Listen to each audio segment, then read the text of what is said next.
Hey everybody, this is our first video intro we've ever done. Yeah. It's me, Zach, and Corey. It's $2 late fee, podcasting after dark.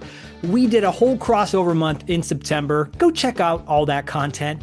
But we are back again with the authors and illustrator of the brand new children's book called Sunset Scares. Yeah, it was a great time talking to these guys. They have a lot of horror knowledge and some horror pedigree among them. And it was a lot of fun. And yeah, as Zach said, we had our whole crossover month. But $2 late fee and Podcast After Dark is pretty much a crossover every month anyways. But yeah, this was a great interview. We had a lot of fun and we hope you guys enjoyed as well. Please like and subscribe wherever you find this on YouTube. It could be on Podcast After Dark's YouTube page or $2 late fee's YouTube page. Make sure you like and subscribe. That really helps. And thank you all so much for checking us out.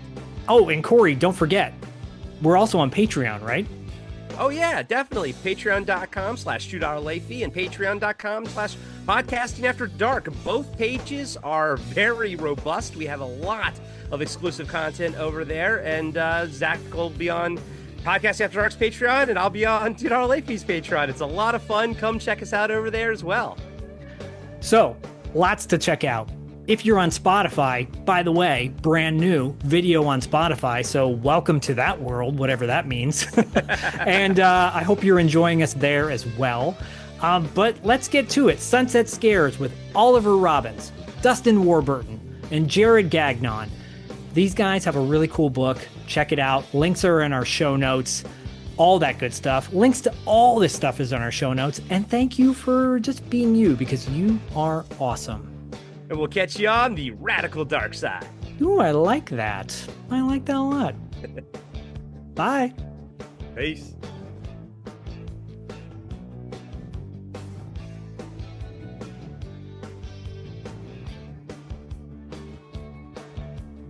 Hi, this is Oliver Robbins, and you know me from Poltergeist, and you're watching Podcasting After Dark, and also $2 late fee. And we're talking about today our new children's book, Sunset Scares. Hi, I'm Jared Gagnon. I am an artist and illustrator of Sunset Scares. I do a lot of crazy, creepy, and weird things. I'm Dustin Warburton. I've been writing movies and books for a long time. I'm known for writing the story for Spiders 3D, horror film Black Asylum, a short one with Keith David, and then a bunch of kids' books, Dennis the Wild Bull, How to Scare a Monster. But most recently, I'm here talking with Zach and Corey. Sunset Scares.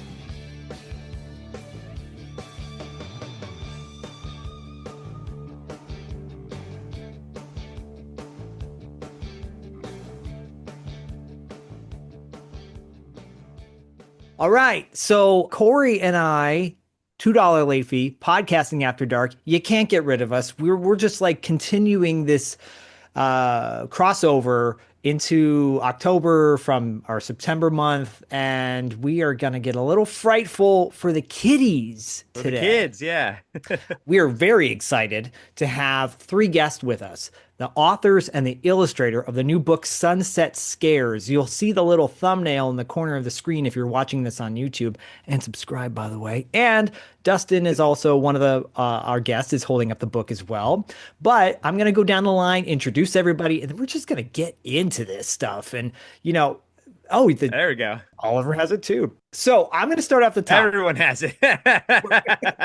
I'm going to pretend like I'm holding up the book, and then we can just like Photoshop it in later. There you go. Corey and I have one too. Oliver Robbins is here.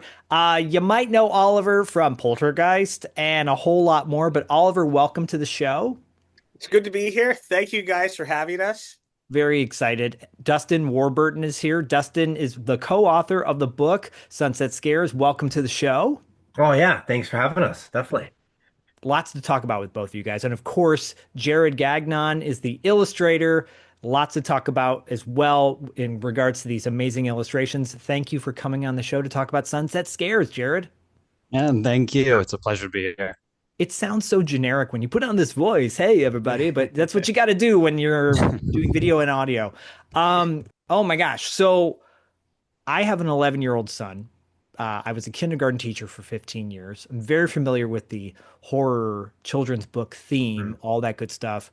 But Oliver Can you talk a little bit about how this all came to be, how you got involved with the children's book genre? The short of it is I was friends with Dustin and we were working on screenplays together. And as you know, in the film industry, it's really hard to get a movie off the ground. And Dustin's been writing children's books with celebrities forever. And he said, Oliver, why don't you and I work on a children's book together? I'm like, I don't know. So I put it off forever and ever. And then I had some free time and I was at this Poltergeist convention. Really, not really a poltergeist, but a horror convention.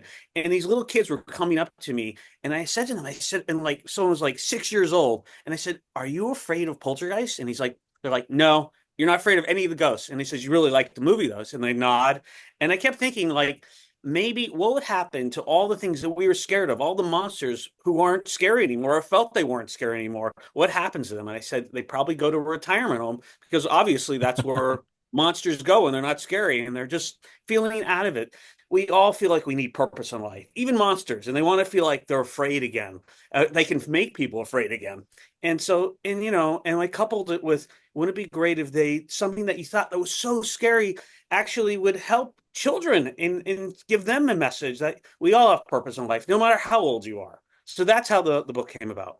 Which is a great tie-in to what Zach and I, discuss on the show because it's all nostalgia based and everything. And we're talking about movies, from the 80s and early 90s and stuff like that. And, a lot of times the conversation will come up of like, well, are we, how it scared us as a kid and it's not really scary now. And then some of the stuff that's out now, like Terrifier and things, I'm just like, holy crap. Like, you know what I mean? Like, it's just, it has to go so far, but like, yeah, so when I was reading it, I understood the perspective of where this book was coming from, and I think that is, like I said, it's a great tie into what we do here.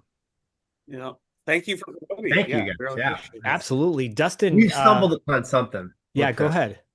No, it's I've worked on a lot of really cool projects with a lot of really cool people, and like something about this, I don't know, I can't explain it. Out of all the books and stories we've done, there's just something about this whole concept. And with Jared, when he brought it to life, it was just like, yeah. If I could say, Jared, your artwork is just so amazing, and you tell people the idea, and they're like, "Oh, that's really cute." But when they see the artwork, I mean, everyone says how amazing and cute it is, and it completely brings life. it was like the perfect storm. It was like, in another sense, it was like this story just kind of came about.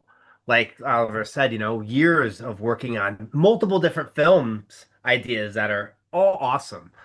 But this kind of just came out. And when Jared started doing the scenes, it wasn't like Oliver and I were telling him what we wanted. Okay. What it was like, we literally wrote this. We knew we had something, showed it to Jared, and this just came out. So it was like the art almost rejuvenated me in a way. And Oliver, it's like it did something. It's like, because doing this a long time, you have your ups and downs, and Right. as a creator, we just have to create. It's like Right. part of it's just like you have to keep doing it. And there's something about this. Yeah, it's different than the rest. The art is stunning. It is stunning. I agree, Corey. And I think it's we have a really good friend of ours, David Irons, who is a horror novelist and has written quite a few horror books.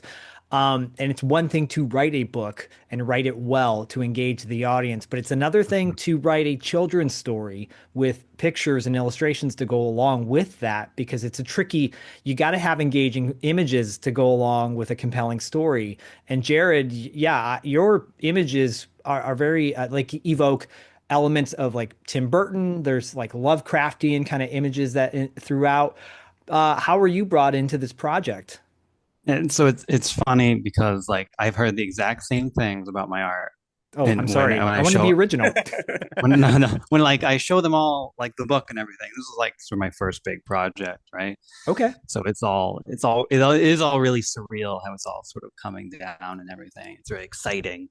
But like they just sort of showed me the story, and then it just like I just vomited all out, and like I know. I think there was some on the page that we got sent. Yeah, no, I'm kidding. But it was very just like natural, with their writing sort of combined in my own work. I just sort of created this wonderful and very interesting and unique sort of style and illustrations. It was very it felt really nice to just, let me work, you know, and they trusted me with that to just sort of go with it. And I think it created something very, uh, for lack of a better term, wonderful.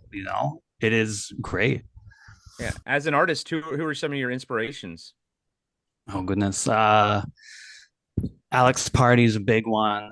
Uh, I'm gonna butcher his name, but there's a Polish artist, Beksinski. He does a lot of paintings and very surreal, sort of like I can't even describe like what they are, but they're so interesting and fascinating the way he sort of paints and everything.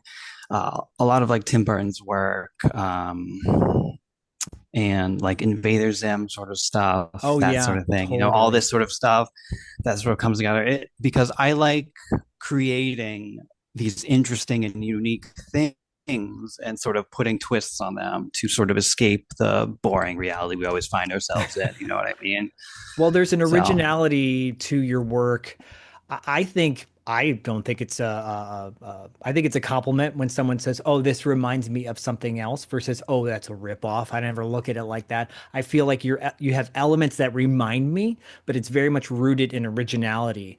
Yeah, it's your own style, Yeah. Yeah, yeah. And Dustin, you and Oliver came up with some pretty iconic old folks when it comes to these That's horror awesome. characters. So I'm gonna have images on this video you can see on our podcasting after dark and $2 late fee feeds on YouTube. And again, subscribe. You can see some of the images of these characters from the book Sunset Scares. Grimface is a very a nice homage to people who like to carry chainsaws, but in no way does that look like a Leatherface type character. Dustin, where did you come up with these characters, you and Oliver? Oh, it's almost just it kind of just was a they just came out for Okay. real, honestly. That and we weren't looking at like, like, oh, let's who do we want to change? These characters just the chainsaw seemed so natural to have and to I guess the challenge would be to present this type of concept to the children's lit, but not making it scary. So, like the Right. one comment we were, murder, horror, the horror icons that we have, they're all murderers. Jason and Michael Right. Myers and Frank, everybody. So, all right, well, how do you take that and how do you present it in a way where it's not about that, it's something different, So it's like, I don't know, I think that's kind of how we tapped into this. Is like, and I've always been drawn to something that I didn't realize that with a lot of my past work is that I was known for tackling difficult topics that no one Hmm. wanted to talk about. I did a kid's book with Dennis Rodman about being different before he went to North Korea. So it was like huge Wow. because it was like, and that was what I took from Dennis when I got to know him. It was like, something said to be that. And then I did a kids book with my friend Hector Camacho Jr. His Okay. father was Hector Camacho, Macho Camacho, and he was murdered, Hall of Fame boxer. And we did a kids book about death, Hmm. about his father being a superhero, and then saving the island of Puerto Rico and disappearing. Oh, So it wow. was like I found that, I've tried to always tackle topics that are like, we can't do that. Right. Yeah, we can, you know? Right. Totally. And it's a tricky subject. Yeah. So, and with this, my background, I have a background, I taught high school for 3 years a long time ago. God, almost 20 years ago. Maybe, but I've been a behaviorist and a social worker for a long time. Hmm. So I see nursing homes and assisted living facilities and stuff. And it was like there's all these incredible souls that are just put away and forgotten about. Right. I've met pilots and all sorts of stuff. It's just people, it's and it's almost like this symbolizes kind of what is to come for all of us, not just the monsters in a Oh way. yeah, no doubt. No doubt about that. I think, and you handle it in a way that's engaging for kids because like you said, Oliver, at a convention and you kids are not phased necessarily by these icons of creepdom. Dustin, you're saying like these are murderers, right? And Freddy Krueger, like how many kids had a Freddy Krueger doll or an action figure at some point, or maybe still do? But Oliver, when it comes to these characters in this book, like Grimface and Slasher, which I know. clearly it's like you're going to a dark place, but you handle in such a way. What inspired you to come up with some of these characters? I always like a good challenge too, and I think those are really part of the zeitgeist of horror right now. And I think they have become so mainstream that we don't even think of them as like we don't think of them in literal terms. Like this guy's going out with a chainsaw and he's doing these nasty things. They're Right. just iconic characters that are part of popular culture right now. So I was thinking, why don't we take these guys and like you and Dustin was saying, let's take the challenge and actually make it for children at the same time for horror fans. Right. And I have to tell you, honestly, all my filmmaker friends from USC Film School were like, you can't do it, Oliver. You can't do that. It's crazy. How are you going to make a children's book about chainsaw killers? And I'm like, no, no, you don't understand the vision. And I try to explain to them, you really can't. You look at the artwork and you fall in love with these little characters because you don't think about them as really as a chainsaw murderer kind of guy. They're simply, people that have been forgotten. And I think at their heart, they were really, I always saw them as really good guys that really just were kind of just misunderstood. And maybe they potentially, we don't even know about this, but we might be exploring this in some origin stories coming up soon. That they Ooh, really awful, they didn't really weren't successful at anything they really did. So we got a little interesting. franchise maybe coming out of this. We just fell in love with the characters and we're like, we want to tell more stories of how all the characters came about. So you'll probably see that coming up soon. That's very cool. Uh, and just so you know how we work. I mean, we're crazy creators, right? And I want to. Oliver and I have been friends for years, and like we have a project slate of some really great ideas, and concepts. And we've Tibor Takis is a really good friend of ours, Oh, okay. with the gate and all that. So like Yeah. we have had so many sessions with Tibor and these different things because it's about collaboration and like trying to pull things and I think it was just neat to have all these things that kind of didn't develop yet. And then this just came out all of a sudden because it was like I hadn't done a kids book in a while. My last one was with Barbara Eden. Yeah, that's wild. So and I kind of went into hermit zone after that. It was funny, So it was always writing and creating, but not putting out anything new. And with this though, there was no pressure from above and all these people like wanting to, having to review it and all this and we really tapped into something here. And with Jared, I have to say, I met him like how he came into this project too Yeah. was I met him 10, 11 years ago at the Vermont Comic Con. I was a guest at. I like roll in late, set up a table on Saturday, only there for the day. And Jared was like a young kid with a table he had bought in the vendor's room with his mom and his stepdad, I remember. And it was just like this. And when I, walked around, because if I go to the cons or whatever, I always look around like for cool art or an obscure movie or Right. a cool shirt, that's like the mission. And me and Jared met then. And we stayed in touch all these years and we've worked on some other things that never like piecing together like here I'd give him stories and he'd illustrate them because we have a book of short stories that we're going to do next year Oh, cool. Okay. with another artist but what was neat is that it was like it took 10 years for Jared and I Wow. to finally come together and get this and do it. So like when Oliver and I wrote this and I'm like, oh man, it was like We it, needed the perfect artist for it too. And that was really Jared's style and his feel because he could take something that was truly kind of gruesome and how do we take this and turn it into a children's story? And and his artwork was so amazing and you love these. You want to have little dolls of them. They're so great. Yeah, totally. Yeah, the potential there for this to branch out is very vast. And I'm curious, Jared, you were saying, you just kind of went all out with this book. Did you draw, were you given notes from Oliver and Dustin in regards to the three main characters of the story?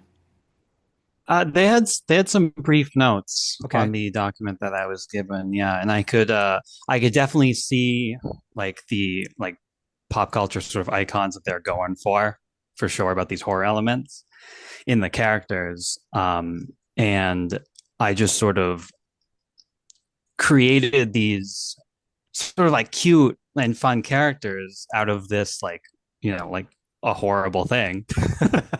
But you do it in a way that But does not feel like you're biting off of of an original Yeah, they feel creation. like their own designs. They feel Yeah. like their yeah, own characters that are not just, oh, that's an homage. No, it's actually its own character.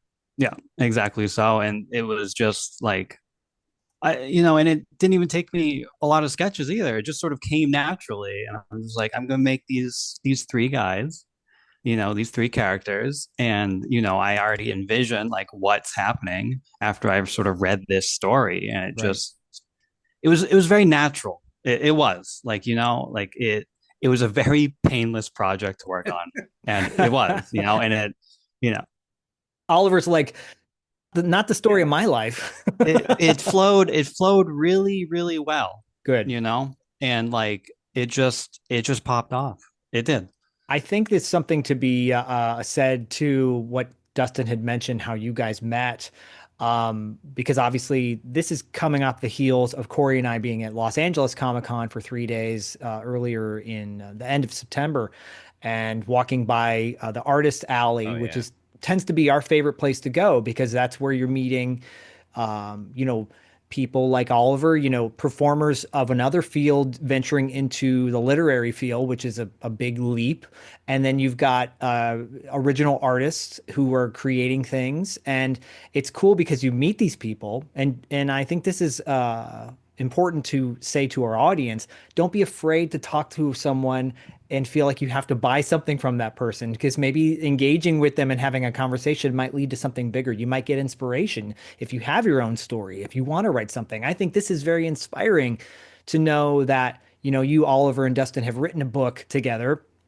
And Dustin, obviously, you've written other things as well.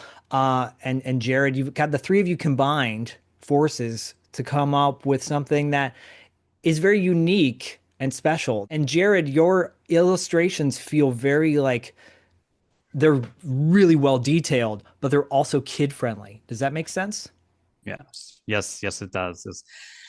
Because I do a lot of like interesting like body horror. Like a lot of my work is I not kid friendly exactly. I do have a lot of uh interesting pieces that maybe a child would find scary, disturbing, Fair. but like I can do, children safe stuff, obviously from the book, but there's more adult stuff that I have done as well. Um, it's, I don't know, like I can't even describe my own style. It's weird, you know? That's not a bad thing though. That I can describe like it. It's because awesome. That's how I yeah, describe it. yeah. Like I Nice, have I Corey. have people like, oh well, describe your work to me. Describe it to me. And like I try and put it into words. Like I don't know. I have this weird animated blob that uh its mouth is a doorway that with a set of stairs that leads you somewhere else. Like I don't know how to put it into words, but it's just it's unique. It's hard to see. Yeah. Oh, Oh, that's Shadow awesome. Men. That's So, really Dustin, cool. again, I'll direct everyone to our So, YouTube channels. Dustin's holding up an image of Shadow Men. it's like that's a short story that Jared illustrated for me because we have that crazy book of short stories coming out next year. Okay. But that was my second book 18 years ago. It was called Strange Things.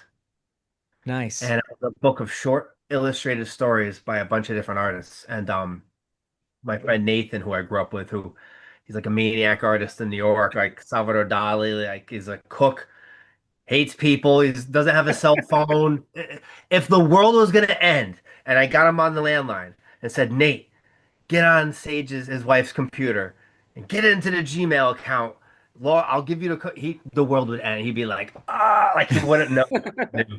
But Nate Nate and Jared are doing that book. So they're doing Nice. like like a few stories each on that. It's going to be a fun one. That's cool. I got to ask you, Oliver, you're clearly, you've been in the business for a very long time, the entertainment business, since you were a child. And if would this have been a book that appealed to you at your early ages back in the day? Oh, I would have loved to do that. And honestly, I'm a filmmaker too, and I love Right. dark ideas. I mean, I've had some really dark ideas. And, I don't think Hollywood wanted to make some of them down the line. We've come really close making these like studio movies. Hmm. And then, I think they're really two sides of the same coin. I've written like Hallmark Channel movies, which believe it or not, which it's almost like the opposite of darkness. It's like, but I took a really dark concept and this is kind of a predecessor to this, almost practice, and so to speak. I took this story about this little boy whose parents are killed in this car accident, and that doesn't sound like a Hallmark idea. Right. And then he's befriended by this town outcast who's pretty much a freak in the town. But it so happens he happens to be a soapbox champion. He teaches the little boy how to be a champion in the movie. But if you really look at the movie, the Hallmark Channel movie, it's very, very dark. So we were able to take this dark concept about a person who coming back from Vietnam with a child who has all these problems, who just lost his parents, and they find each other. So that's kind of the structure underneath the entire story. So we're taking something dark, but then at the same time, it's something so uplifting. And that's kind of like Sunset Scares. You're dealing with these really dark kind of characters who, are given really a second chance in life, and they discover they have a second purpose other than just scaring people. Right. Well, and as a Gen Xer, growing up, latchkey kid, parents divorced, the whole very generic '80s childhood. A lot of this stuff, That's right. Relatable, resonates. Corey, not generic, relatable. Relatable. But a lot of these concepts in the book, it's stuff that I can relate to now, especially since, like, my mom had to, would work all day, so my grandpa would be the one that would, sort of raised me, come over and everything, and so I would go visit him later in age when he was in the retirement home, and it's again, it's in coupled with the artwork, which I've read comic books my entire life. I still read comic books, so I'm very much poring over the artwork as I'm reading it. And I'm thinking to myself, I'm like, oh, I know that this is like a kid's book, but I'm getting something out of it as well. And I think that that's kind of the nice thing about it, is that it kind of, has one foot in both sides of things. I think an older person can enjoy, reading it to their kid. I think it can be very relatable, and it doesn't matter if you're a Gen Xer or a millennial or whatever. I think a lot of people can relate to what's going on here. And the positive message of, like, let's not forget about the elderly. It's not forget about these people that meant a lot to us back in the day. They still mean a lot to us now, and they still have a lot that they can provide with us. And I think a lot of people just want to, like, throw the elderly away, and it's like, no, to go to a nursing home and talk to some of them, like anybody. Everyone's got such cool stories, and they're happy to tell. I would implore anybody to go and volunteer at a nursing home or something like that. I mean, I think it's the kindest thing you can do. I agree with that too. I've never done that, but that makes me want to do that. And Dustin deals with older people, every day of his life too. And he tells me these great stories of, what these people did in their lives. And I mean, you're so right. We can learn so much from them, and that's so valuable. It's golden. And I think many of us, including myself, we ignore that.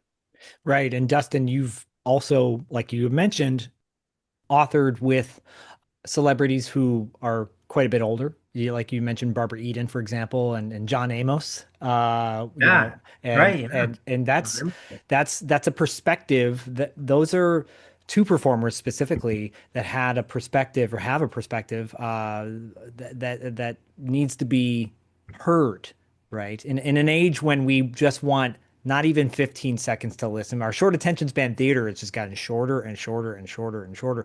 But if we can stop for a moment and listen to people, we will get some valuable nuggets of information. I'm sure you have working with all these people. Yeah, it's been you take something from everybody you spend time with. So like my whole flight, if you dedicate your time to spending time with good people, only good things are gonna come from it. But Right. yeah, it's with John Amos. It's funny. One memory I have of him was there was a boxing match in Atlantic City. This is before we wrote the book when we were talking about doing it. Um, I was going to this boxing match in Atlantic City, and my parents were going, which was like crazy, crazy. My dad and this crazy friend of mine from Long Island, Ed. He's like a maniac, right? Like I bet me, Oliver and I have like Ed characters in Crazy Stories, and we're all going down, and John Amos goes with us. So we're all like sitting up on the freaking nosebleed section of John Amos at this boxing match, and but it was fun when we went to that fight. I remember like his legs, it gets tiring walking on that boardwalk. And I remember me and him took a ride, like we paid the thing to take us all the way to the end, so everyone else walked. Sounds like cool. It just made me think of that. I haven't thought That's about it. special, though. That's special, you know. Speaking of moments, I just want to quickly go around and maybe the three of you can share a moment from the book. And by the way, I love American Flyers. If you've never seen John Amos in American Flyers, you guys gotta go watch that movie because it rules. I would love it if all three of you could share maybe a favorite moment from the book. And we don't want to spoil too much because there's some really cool tidbits in there, things that make you think. But Jared, what is one of your favorite moments from Sunset Scares that you really enjoyed? Well, I can tell you the favorite scenes I worked on. Please. And that was definitely the front and the back cover. Okay. I had spent a good deal of time on that, and looking at it now, it is so like fun and eye-catching, just having this whole thing and this idea that it's like this whole world. Yeah, he's showing it right there. Yeah, But Dustin's the holding front up cover an in here, it just it catches your eye. It pops out, and it was really fun to, have that in my thought that I need to create a piece here that's going to stand out from everything else. That's great. And evoke the feeling of Halloween. Like there's a feeling to Halloween and everything. It's a special night of the year, and I think that the artwork really, really sort of it captures that feeling. If you could bottle it up and put it into the ink, it captures it.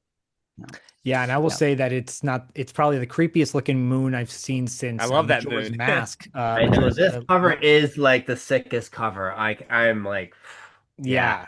No, honestly, this is like I feel like my best book on it. Like I have some really good ones. My Brother Eats Spiders, my first kids book. That was like that's always in my ingrained. This is just like I don't know. It's the most eye-popping cover I've seen in a long time. What's a part for you, Dustin? What's a part of the book that stands out for you as a moment where you're like, oh, I love that scene or I love that page or whatever. Right here, I know there's a bunch.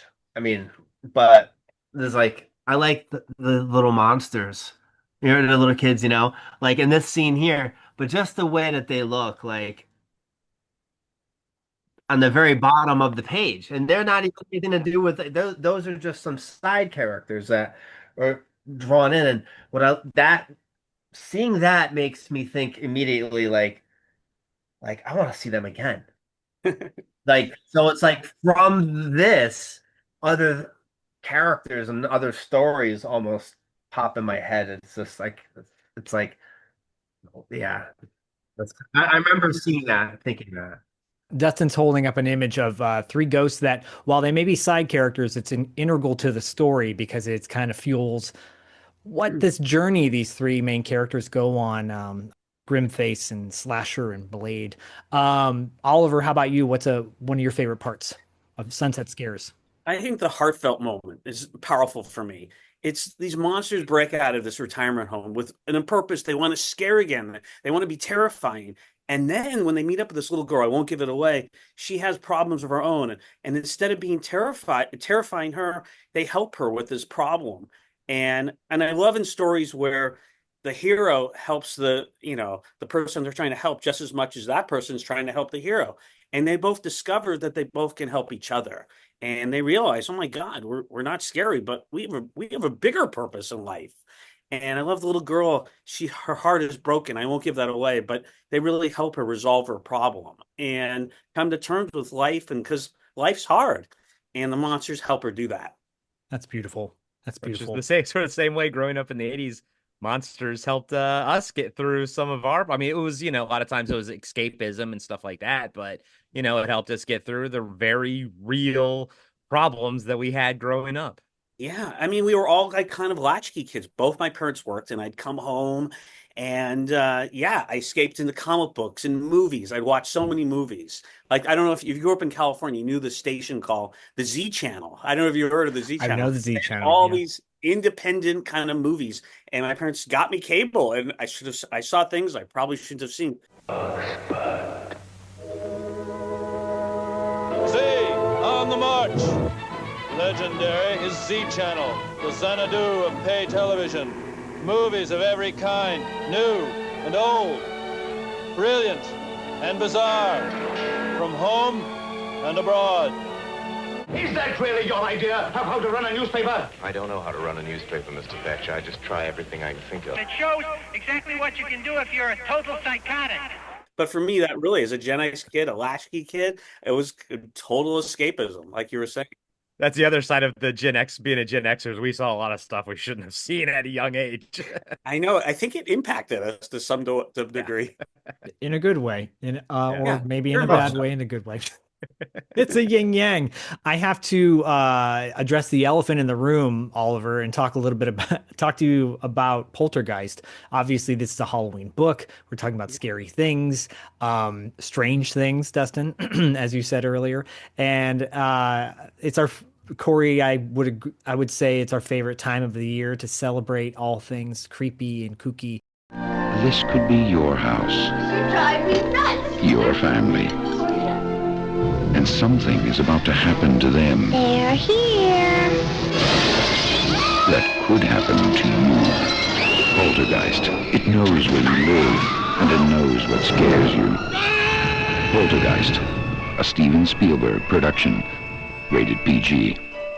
Poltergeist still is the most terrifying movie my wife has ever seen. It's like to this day, and I'm like, it is a PG movie. She goes, I know, but I will not watch that. I will not watch that. Can you share some recollections on Poltergeist for our audience? No, I can't. No, I'm kidding. You're like, yeah, that'll be $50, please. Yeah. No, I mean, that was such a great experience for me, growing up too. I wasn't really, a child actor at all. I'd done like a couple commercials, and on a whim, I was an open call. And open calls where anyone can go on an audition too. And I stood outside MGM in Culver City, and with hundreds of people. My mom was like, "Do you really want to wait on this line?" And I said, "Yeah, we have nothing else to do Saturday afternoon. Let's just wait." And it was such a bizarre experience for me because I had never acted before. I didn't understand Hollywood or the process at all. And they asked me some questions. I remember the casting people asked me. They said, "Oliver, what are you scared of?" And I said, "Well, I'm scared of trees. There's this tree outside, and I'm scared of this clown doll." And I mentioned pretty much everything my character was scared of. Wow. And I think they were really looking for someone who wasn't a professional actor, just someone who could be natural and who was the character Robbie Freeling. And in many ways, I was the neurotic kid who was scared of everything in my room growing up. So, and that was kind of put me on the road to getting that part too. And it's interesting now, like Poltergeist is a rite of passage movie. People show their kids that film. It's like an introductory sort of horror film, but it's become just one of those ones where like, okay, when is the right time to show my kid Poltergeist? Because that'll be the thing that kind of that's the horror movie that's going to get them into horror movies. It's really true, and I've seen that, and I think it's different for every kid too. For me, I could have watched it at like 4 years old, but for other people, they shouldn't see it till they're much older. Yeah. And at these horror conventions I sometimes go to, they bring their kids up, and I say, "Have you shown Poltergeist to them?" Like, "Yeah, we're not ready for that." Other people are like 5 years old, and they tell me, "I've seen the film 100 times," and I said it's my favorite movie ever. Awesome. So I think every kid is at a different level, and you really have to gauge if your child is ready for that kind of movie to see. Is there a particular scene in that movie that you found really hard to shoot overall? I think technically everything in that film was kind of difficult because they were all Yeah. practical effects. I think like the tree scene was an awesome scene to do, but it was incredibly difficult because it took almost 2 weeks for all of that footage. Nothing was digital because you didn't have the technology yet. Right. So, for instance, like the stunt coordinator who just come off Raiders of the Lost Ark, who was amazing, said to me, "Oliver, you're going to have to listen to me very carefully because if you don't, you can get hurt. We're going to shoot sugar glass at you. So you want me to cover your face up. And then I'm going to give you the word, take them down. And I need you to position yourself on the bed. When the arms of the tree come through, we need you positioned perfectly. Otherwise, it'll hit you. So all those kind of things. It was almost like a ballet, but at the same time, I'd really never acted before. So I had to look terrified and scared and keep my eye line right. Toby was like, look here and scream this way. So all those kind of things coupled with making sure I don't get hurt were difficult. And I was only like 10 years old at the time too. Wow. My God. I can only imagine. It was definitely really challenging too. But I loved it then. I really just had so much fun doing it though. That's amazing. Well, did it help like filming it? Did it help you overcome those fears that you had mentioned and everything? I think it did too. Believe it or not, people think, well, you're an actor, you're really, extroverted. I was actually really introverted, and it allowed me to become someone else. I was really shy, and I got beat up all the time growing up I went to Little Horace Mann Elementary in Beverly Hills, and I was bullied every day. And it wasn't because I was acting, because I wasn't really acting yet. So it kind of allowed me to escape and become someone different than myself. And myself, I was a scared little kid, and they really could do nothing for me when I was getting beat up every day at school. So it was kind of like acting for me was an escapism. Yeah, So totally. it was almost like therapy in many ways, I think. Oh, yeah. These movies, these books like Sunset Scares, for example, which is out now and links are in our show notes and everybody should go out and buy it.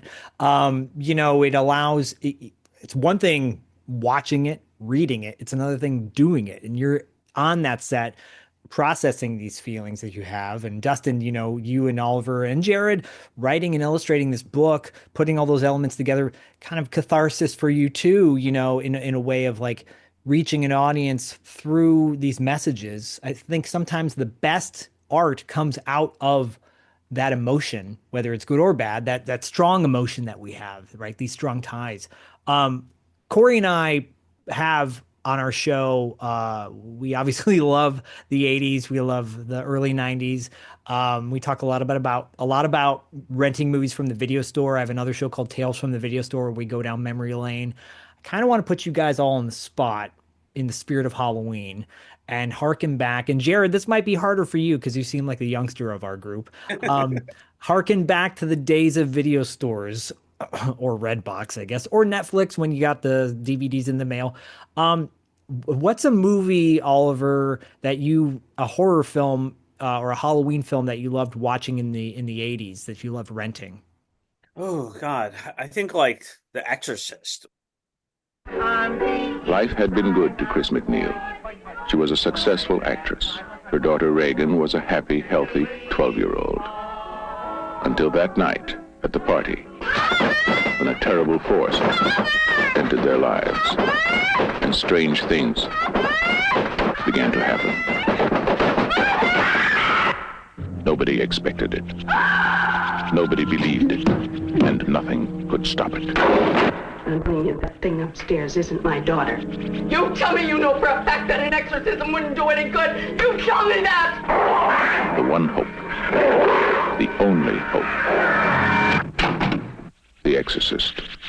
Rated R. Mother, what's wrong with me? I don't know. I was so terrified of that film, but it was so creepy. But I kept watching it too. I was just trying to figure it out. And like, it felt so real. And I know it sounds strange, but I guess everyone likes horror movies. I like being scared by this thing. And it really had that slow burn. Because for me, the greatest horror movies are movies that can feel almost real. And right. Exorcist almost feels quasi like a documentary in many ways too, the way it was shot by Friedkin. So for me, that was I love just renting that movie, And as a Marylander growing up outside of DC, talk about another rite of passage pilgrimage is to go to the Exorcist stairs. Oh, I want to go. I've never been there. I want to go. I've never been there either. Maybe Oliver offline someday I can tell you my Linda Blair story when I worked at Tower Records because it's fun. It's nothing bad, but it's a fun story. Oh yeah, I want to hear it. It'll make your head spin. Sorry, Dustin. How about you? What's a horror film from back in the day that you loved renting as a kid or a teenager? So, I grew up on a lake in the woods of upstate New York. My dad's from the city and my mom's from the country. And But I grew up with 50 miles of forest behind my house in this small old boom town on a lake. So we'd have to drive like 20 miles to a store that would have a video store. Wow. And my memory is really like what the video store in the basement of a grocery store. Oh, God. And like Go in you the cellar, down kid. in there, and I remember going in there and like the horror aisle, I'd always like run through it, like because some of the boxes are so scary. But like once I discovered it, because as a kid I used to always watch the black and white movies like Dracula and all that. But Yeah. the movie I always rented a bunch was Abbott and Costello Meet Frankenstein as Oh, a kid. yeah. I rented that so many times as a kid. I probably rented that more than anything else. That's awesome. That's I a good just one. showed that movie to my son last year and he loved it because he I grew up love it watching the so Monster much. Squad and it's great. I highly recommend everyone go out and watch it. Monster Squad. That was the movie that, like, as a kid when I watched that, I have to say it. So, like, if someone says, like, why are you a writer? Why do you get into this or anything? At 9 years old, I remember my parents rented Monster Squad and put it on. I was in third grade, and it was like something happened. Like it just changed. Like I swear to God, and it did. Once upon a time, it was one monster per movie. Those were the good old days. We're the Monster Squad. Only one way to kill a werewolf. Kick him in the nose! He doesn't have knives! Do it! Wolfman's got knives! The Monster Squad, rated PG-13.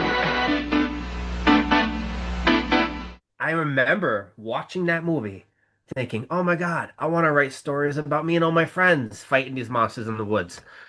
And I did. At third grade, I was like learning how to make books and write like as many stories as I could. I started then, and in Amazing. fifth grade, it was just like one of those things. But Monster Squad's what sparked it.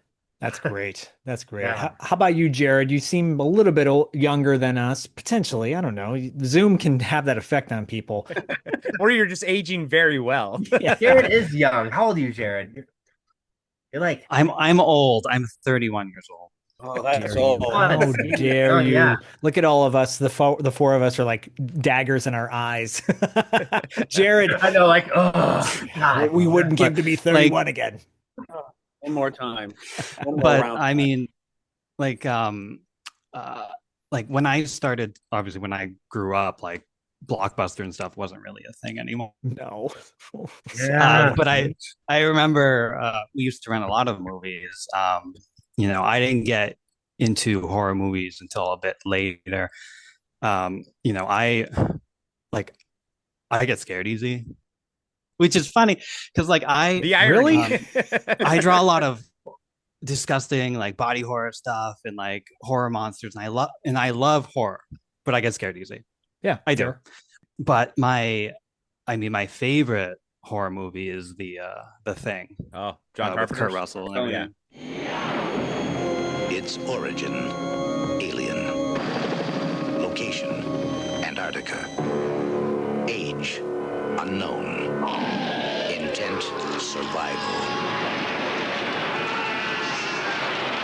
Destination, man. John Carpenter's The Thing, the ultimate in alien terror, rated R. Starts Friday at a theater near you. Check newspapers for local listings. Love that movie. Love it. And I think that's really what got me into the body horror sort of aspect, because like it's gross, but like twisting and morphing the body into these weird, crazy things. I found it interesting. Yeah. But I do love that movie. The Thing is like, yeah. And like still to this day, it's like, who's the thing at the end? Right. It's still debated. All those theories. I will say really quickly, if you are a fan of body horror, there's a movie called Society. I believe it's directed by Brian Usna. I've seen that. Yes. Okay. Yeah. Okay. Then there you go. So never mind. I I was hired to actually rewrite a script by Brian too. Oh, really, Oliver? Yeah. Yeah, no, it never got made. It was actually in something called, in Hollywood terms, it was in Turnaround. Okay. And they said, Oliver, we like your vision. Can you come in and rewrite it? But it still never got made again because it's tough to get movies made in Hollywood too. What's a Hallmark movie that you worked on that you were a fan of? Because Dustin Rubin, who's original co-host of $2 Late Fee, and still comes on occasionally, he loves Hallmark movies. So what's a Hallmark movie that you worked on that you're fond of? I've actually worked on one. I wrote another one that didn't get made, but it's called "You Got a Friend," and it's about this little boy who builds a soapbox racer who's befriended by the town crazy. Okay. And he's helped by him, and and they both become heroes in their own special kind of way. That's cool. Well, I'll put a link in our show notes to that as well. You've Got a Friend, and I love that song too, by the way. Corey, tell everybody what your favorite go-to horror film is in the Halloween. Oh, when I was growing up as a kid, oh my God, I always rented a lot of Friday the 13th and everything. That was usually my go-to. Nowadays, it's kind of changed. I'll watch Halloween a lot, but Trick or Treat I think is a great one that kind of encompasses what Halloween is like all about. And it's the one that's it's not the 80s version, but it's the one that's like with an R, Treat, by the writer and director of Krampus. And I think that sums up Halloween very nicely. Wait, you're supposed to keep it lit. Why? Ancient tradition? During the spookiest time of the year, there are a few guidelines all ghosts and goblins should follow. All these traditions, putting on costumes, jack-o'-lanterns. They were started to protect us, but nowadays, no one really cares. This is the one night that the dead roam free. Happy Halloween. Yeah, I agree. Grimface from Sunset Scares has a little element of Sam. You made me think of something. You guys took two VCRs and hooked them together, and of course. Yeah, I just thought of that because I forgot that was part of life. So by the time I was a teenager, I was already doing that, so I didn't have to rent the Friday the 13th a lot. I love them, but certain ones you couldn't replicate. It was the damn Abbott and Costello. The statute of limitations is up on dubbing or duplicating videos, right? So we're okay. You would just make them to watch. They're blurry. They come inside, but oh my God. Oliver's like, wait a minute, you're doing what to movies? You do that? Guys, this was really, really awesome to have you all three on. That was a great interview too. Thank you so much. No, you guys are good, man. You guys are great. Hey, one thing I didn't get to say that is just a really cool observation that I've made from the years of knowing Oliver is that the effect of what Poltergeist did to him, right? Imagine being a little kid on the set of Poltergeist, right? With Spielberg and Toby Hooper and all these guys. Right. Yeah. That made him not even pursue acting, but go to film school and become a screenwriter and director. And that's literally more who he is in a way as a kid. That steered him that way. It wasn't the acting. That as his friend, that's kind of why it's so neat to think about that. Because his passion as a director and writer, it all came from that. If it wasn't for that, I don't think I would have gone to film school. Spielberg actually gave me, I didn't mention this, but he gave me a Super 8 camera on the set of Poltergeist. They started making little claymation films and that kind of thing too. That's a beautiful thing. Corey and I just met a guy who owns the largest collection of Jaws props from the. I know who he is. Yeah. Is it Chris? Yeah, Chris. I know Chris. Yeah. Super cool dude. Well, we had a very heartfelt moment. Corey, myself, and my son Bodie had a really heart-to-heart moment with Chris at LA Comic-Con. And his work is actually, his props are at the Academy Museum in Los Angeles for the Jaws exhibit, which is running, I think, until next year. I just went to it. It was great. It was really fun. Yeah, those are all his. Yeah. Oh, I was wondering where they got everything. And he had the stories of him getting them. I mean, I was just going to say, and the amazing dumpster's pretty much out back, too. It's it's crazy. Chris has been helping Corey Feldman do some. So I know Chris a long time. Chiller Theater's been having me go there for 20 years, and he's old. He used to go there a long time ago. Nice. I remember him having a Jaws head. Yes. Yeah. And it's 20 years. God, this is a long time ago. 20 years ago. Going way back. Well, I'll tell you what, everybody, links are in our show notes. Sunset Scares, go out and get it. Specific notes, don't go to Amazon. Go to like support independent bookstores. If it's not in an independent bookstore and you like this book so much, go to your independent bookstore and say, you should be carrying Sunset Scares. Bring them a copy. Get 2 copies, one for yourself, one for the indie bookstore. Give it to them so they can sell it as well. Just curious, Oliver, Dustin, Jared, maybe one of the 3 of you can answer this question. Let's say someone wanted an autographed copy of the book. What would be the best way to do that? We'll give you a link that you can get an autographed copy if that's what you want too. Great. Okay, cool. Well, we will have links in our show notes for everything. More to come with Sunset Scares. It is the happiest time of the year. It's Halloween time. Go get it now. Get it for someone else. Like Dustin said on a previous episode, books are a great trick-or-treat item to give out on Halloween. So buy 100 copies and then go out, give 100 copies. Or if you're just walking down the street and you see a creepy guy in a van, he might be handing out books. So maybe go approach that van. No, do not approach the creepy van unless they're giving out books of Sunset Scares by Oliver Robbins, Dustin Warburton, and Jared Gagnon. So thank you guys so much, and we'll see you next time. Definitely. Okay, Thank you, guys.